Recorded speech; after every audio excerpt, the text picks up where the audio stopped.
నమస్కారం. ఈ రోజున మనం బొబ్బిల్లో ఉన్నాం. ఎప్పుడు బొబ్బిలి వచ్చినా కూడా మీ అందరికీ తెలుసు, ఏదో ఒక వీడియో చేస్తూ ఉంటాం.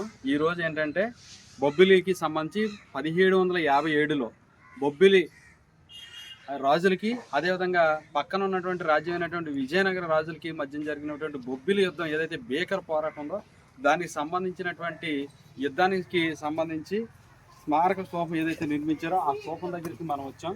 ఈ స్తూపం ఈ స్తూపం ఆ రోజున బొబ్బిలి రాజులు సైన్యం తక్కువ ఉన్నప్పటికీ కూడా వాళ్ళు చాలా పోరాట పట్టుతోటి పోరాడినటువంటి యుద్ధం ఏదైతే ఉందో. తర్వాత తాండ్రపాపారాయుడు గారు శత్రు సైన్యంలో చేరి రాజుని ఏ రకంగా సంహరించారు దానికి సంబంధించి గుర్తుగా ఈరోజు ఇక్కడ స్తూపం ఉంది.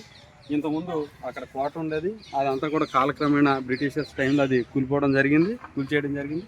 ఇది చాలా హిస్టారికల్ ప్లేస్. ఆ ప్లేస్కి రావడం చాలా సంతోషంగా ఉంది. ఆ ప్లేస్ని మీతో షేర్ చేసుకుందాం అనే ఉద్దేశం ఇది దానికి సంబంధించినటువంటి ఇక్కడ రాయడం జరిగింది.